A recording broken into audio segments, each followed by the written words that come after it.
here. Yeah. You dial 1 or 9? Anything you have done previously, like if you had to dial 9 for a line and then a 1, or whatever the old way was is the new way, is the current way now. So, but I wanted you to see, I made the panels on all of your machines look the same. It's the same 6 icons. So if you go here or to the machine on the other side, it's going to look and feel the same way. Over here is your automatic document feeder. This is important. Everything you put in this document feeder, all your originals, will be placed as it shows you here by this icon, face up. All the text is face up. What's nice with all of the machines, regardless of which model here that was delivered, is you can put a stack up to 300 sheets of paper to be copied or scanned through the document feeder in one shot. 300 sheets is more than half of a ream of actual full paper, so it's a lot. All devices scan at a rate of 240 images per minute. So 240 pages out of 300 within 60 seconds is a lot. So all of that goes face up. Anything here, if you ever see, and it'll happen on occasion, you'll get a jam, you'll get a misfeed. You'll lift this and open it up, you'll be able to take the paper out, slide it out, close the feeder. If you lift this feeder up, you'll see there's a green button here. Sometimes a piece of paper gets caught making that turn. So what you do is, you push the button, this lever comes down, you remove the paper, close it up again. If you're ever putting anything on the glass, an insurance card, an ID card, something that you wouldn't normally put through the top document feeder, top left corner, there's a little arrow here. That's where you set your document, your paper, your original, a check, whatever it may be, something physical that won't go through the feeder. Top left corner there.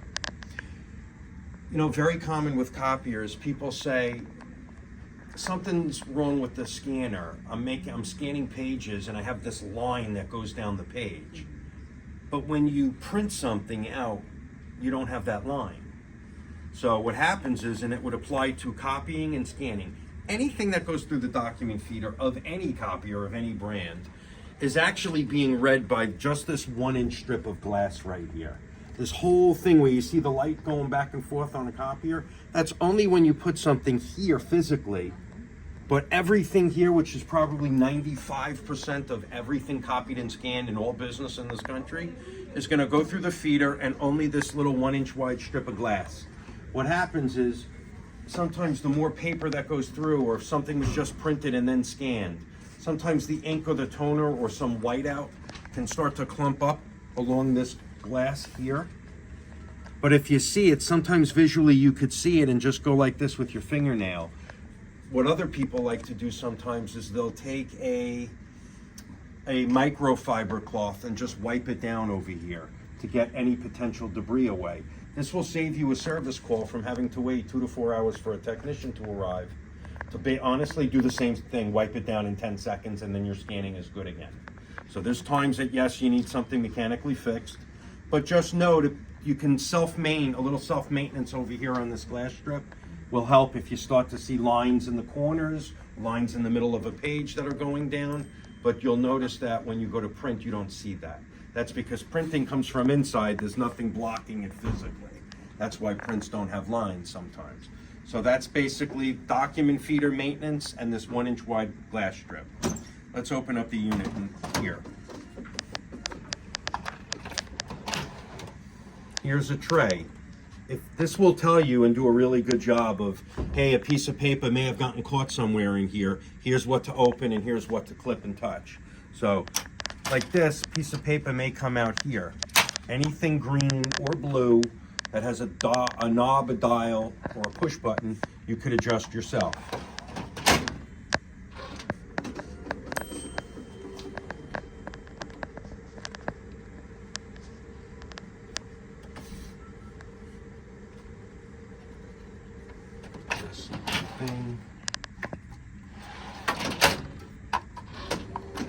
Over here, this is a toner cover. Now, the newer machines today, you know, for environmental reasons, they want to make sure that everybody's devices that are being made today, also really, it doesn't matter the brand, that you're using all the toner out of the tube versus still having some left and throwing it out and using a new one. This device is going to let you know when it needs to be replaced, the toner. Because what's going to happen is you're going to get a message on the screen saying, please release the toner door and replace the toner. Over here, this is locked. Sometimes people think, let me use a little more pressure and I'll open this up. You will break and bust this piece if you do that. You need to wait for the message to say to do that. People don't know that, and the first thing they think is, I know it, you know, this is where the toner goes, which it is. Don't force it. It will easily open itself up and allow you to pull out your toner once the machine tells you to do that. So it's just new. The older machines, you just open the door, slide them in and out. Now it's a lock, and the lock was really put to guarantee. Has a reserve tank, though. Toner. I'm sorry? Has a reserve tank. And what's the yield of the reserve? I'm not sure what the yield is, but I know that once it says that, you have reserve, so when you can actually change it while it's still. So it's still giving you a little bit of percentage in the transition? That's good to know. The toner yield on the bottle, I believe, is 106,000 pages. These aren't like the other smaller units that have 20 to 30,000 per cartridge. Yeah, so because it's designed to be a high volume black and white system, it gives you a long, high capacity toner cartridge. So, and that's about 106,000 pages at 5% page coverage. But in real world usage with the letters and notices and things you print, you're probably going to be somewhere along, I'm guessing, at about 80,000 pages of your toner. But at the end of the day, it's all covered, it's part of the program, and you don't have to worry about that. You should just get many months of not having to replace that. Real quick, is it the same ink cartridge for all of them? 'Cause I No. don't see no number on it. It is not. So where is the number located for that ink cartridge? Well, For that one? all you're gonna have to do here for this unit, as you would for the other four, is this is your ID number, identification number. Every machine has its own number, and it's all different. But if you call up and you're like, yeah, hey, I need a toner, 161605. Is this surgery center full? Yes, it is. Need a black toner, because that's the only toner this device takes for only being a black and white unit. You let them know that, but the machine over there, was there any color units here Yeah, as well? the other ones Yeah. are all color. The other ones are all, it was just this one that was the larger black and white. Right, so for the other units that are gonna have a cyan, a magenta, a yellow cartridge, and a black, just associate the ID number for what you're calling with on their sticker, because every machine has this sticker here. And they'll know, well, they'll have you in the system, and they'll also see that you're matched up to having a maintenance and supply program with us. And then they'll ship you the toner. Toner's usually 2 to 3 business days. When we have it in our warehouse, fortunately, my warehouse, where a lot of my toner is in the state of Florida, is, 6 blocks away. We're right here off of Commercial. That's So great. we ship ground, but ground shipping is next day for you, since it's across the street, literally. So sometimes you'll get in one day, but we always tell people traditionally, 2 to 3 business days you would see your toner. So, but there's a good chance you'll see it a lot of times 1 to 2 days. So a little quicker, it doesn't hurt. So that's good to know. Make note of the equipment ID numbers on all of these machines. So it's 1 larger black and white, 4 mid-volume color imaging systems as well. I want to show you the interface of the machine here. Paper drawers. Actually, let me go to paper drawers. Your first tray holds 500 sheets of letter-size paper. It's actually, I believe, 540 sheets. It allows you to open a full package while you still have those few sheets left. That's where the extra capacity comes from. This drawer could also be universally. You could put legal in here, 11 by 17 in here, and that's by adjusting these guidelines over here. I always tell people, lock the toner drawers. See, this is unlocked. If you leave it unlocked, what happens is sometimes over time, then this starts to go sideways and you start getting jams. So what I like to do is make sure it's good, it's nice and secure, and lock the tray. Also, look, it allows you to, that's new on this machine. It allows you, so if somebody's pushing it in like so many people, the old days, they'd break the drawers that way. Yeah. But now it's like, hey, put the paper in, go back to the desk. It's got an air system on there. It's kind of cool. It's like a big deal in our business, though. It's nice. So here's your super drawer. only letter size paper, 1,000 sheets or 2 packages on the left, and over here is another 1,000 sheets. So you have 2,000 sheets of paper, which is really like 4 paper drawers in one. Whenever you load paper into here, you always load paper in these tandem drawers on the left side. Paper gets loaded on the left side.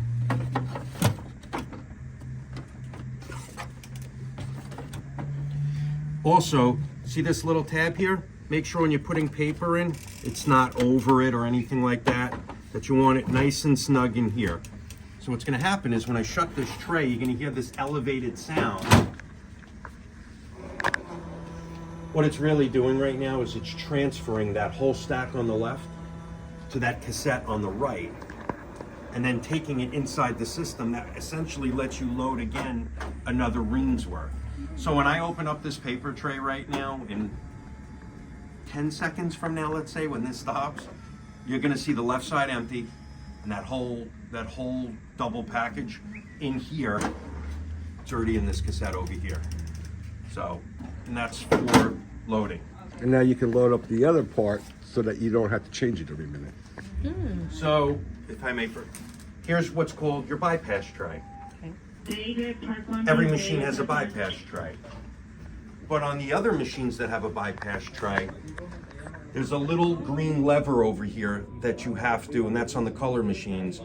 Basically, you lower the lever to put in a piece of paper that you want, and then you have to push the lever back where it catches it basically up on the lip of the roller right here.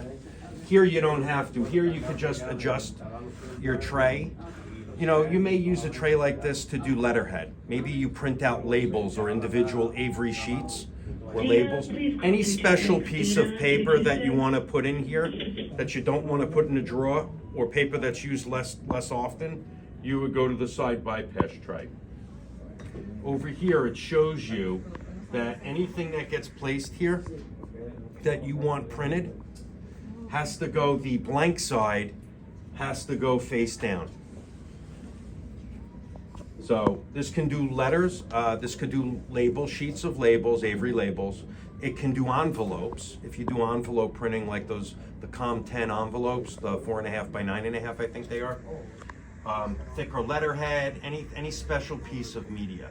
If you're doing anything thick printed, something on a thicker piece of cardstock, let's say, while the drawers are strong enough to do that, I would still go to the bypass tray, especially if it's an individual piece or a one-off that you need done, because basically you would put that thicker piece of paper into the bypass tray, face down for printing. The downside will be what's printed.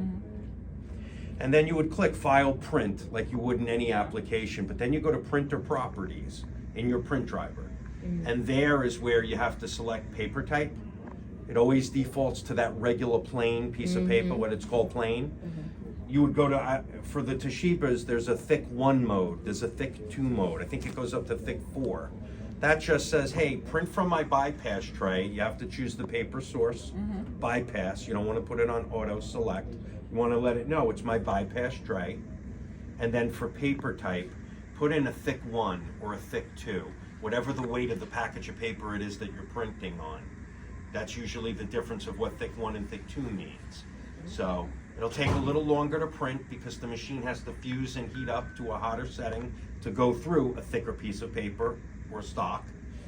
And then there is how you could do bypass printing of thicker media. So you may use it, you may not, but at least you know this tray exists.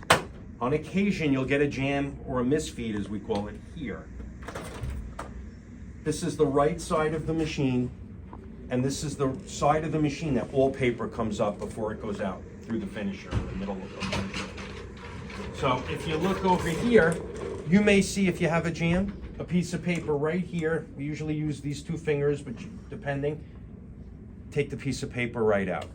We always say to people, sometimes if you're wearing a ring or a wedding band or a diamond ring, just be careful when you go to take out a piece of paper. We always tell that to people. You don't want to damage or nick anything on the inside. So, but usually these 2 fingers right out, no problem. Very easy to see, easy access as well. And then this closes up. When it's properly closed, you'll get that message. There's also a door down here. This is the door. This is the actual path where the lower tray starts to come up.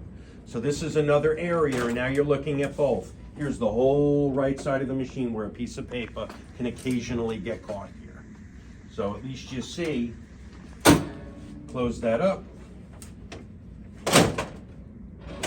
The machine will recycle itself. So that's the outside view. Let me show you the functions, the functionality of the screen.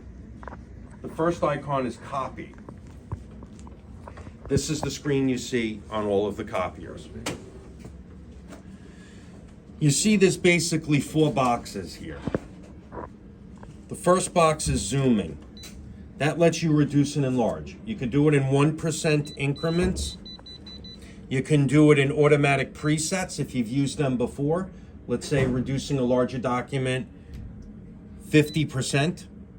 Or you can actually do it size to size. Just you have to know that LD means 11 by 17 for ledger. LG is legal, which is your 8.5 by 14 longer legal size paper. And LT is your standard letter. ST is statement, that's 5.5 by 8.5 paper. But if I wanted to take a letter size document, regular letter, and I wanted to blow it up onto a really big 11 by 17 piece of paper, I would go from LT, which states it's my original, all the way up to LD, which is my copied ledger size paper. And then when I hit OK Start, my letter document is going to go through the machine, an 11 by 17 sheet, if available in the machine, if putting it in, will come out with this automatically enlarged to that size that you asked for. So just always learn what the 4 quadrants are. This is for zooming, reduce and enlarge. Finishing over here is stapling. You'll notice the machine over here, this machine has what's called an external finisher on here. That means it's a stapling attachment. If I'm in my copy mode and I go to finishing, this will let me know that I could put a staple in an upper left corner of my document. I could put it in the upper right corner if I'm opening it the other way. And I can also do middle left, a double staple. 2 ways. Left to right, opening it like a booklet, and bottom up, flipping it like a flip chart as a booklet that way. 2 orientations. If I'm making a copy of anything, whether I'm stapling it or I'm not, and I needed, let's say, 14 copies of something. You'll notice over here it says set 1. You don't have a physical keyboard anymore to start typing in quantities.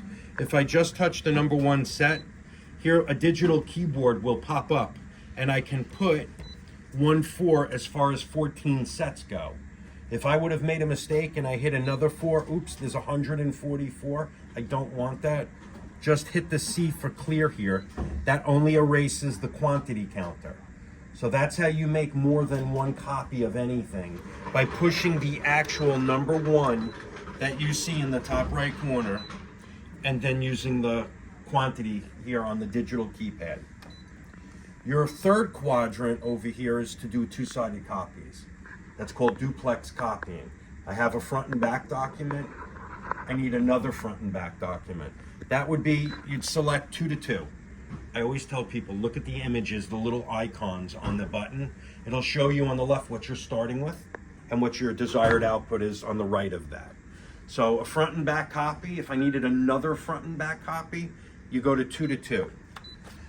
If I had 50 pages that I was copying and I wanted to save paper and I wanted it on 25 sheets of paper, what I would do is I would select 1 to 2. That means take each single page and give me an output of a front and back to use less paper. So 1 to 2 and 2 to 2 are the most utilized duplex functions you will press to get front and back copying. And you don't, in your print driver, you also have the ability to do 2-sided printing. And you can staple as well if you're printing. You know, as these print drivers are now being rolled out and updated by your IT team and our team, in the drivers you'll have functionality that your organization will allow you to have, whatever their threshold is, or as far as staff functionality. But you should be able to do 2-sided printing, and you should also have the ability to do stapling finishing from the print driver, selecting those buttons. So, And then the last icon is your original mode. If I was taking somebody's driver's license, I'd probably put it in photo mode so I could see the image of the person's face a little cleaner. You could leave it in text photo, which does a balance of as crisp text as possible, along with a good image with halftones of somebody's face as well. So the real balance is usually text photo as a default. So these are the 4 quadrants, and it's not going to take you a lot of time to learn these. I know you're seeing it for the first time, but we know I'm going to copy, I'm going to go to copy, I'm going to scan, which is in the process of being set up. Scan will be here, and then there'll be paths and folders where you could scan your information into. Right now it's not set up. And then your fax button. When I select fax, if you ever think your fax line is not working here, and before you even call us to say, hey, fax isn't working, can you send a tech out? We always tell people, go into the fax button, and then you'll see in the top right corner a button that says monitor. When you push monitor, if you hear a dial tone like we're hearing now, it's not a line issue. But if you push that button and all you heard was silence, the first thing we would say is check to make sure nobody removed the line cord out of the machine, which is right here on the side. And then check to see if with your phone company or your cable company, whoever you have your line service with, make sure there's no outages in the area. But if you don't hear that dial tone, it's almost 100% of the time not the device. It has to do with the line and carrier service that you're using. And it's usually temporary at that moment, where if you have a loss of service. But at least it saves you a service call and you can take 1 or 2 steps to troubleshoot on your own. So there's your fax button. If I'm sending a fax right now and I have a number to manually put in, after you hit fax, you see this finger with the keypad right here? Your keypad pops up. There you could dial your 9 if necessary, or your 1 plus area code and the number. But there's where you dial. That's how you dial out a manual number for that moment. The finger plus the 9-digit keypad there, and your keypad pops up.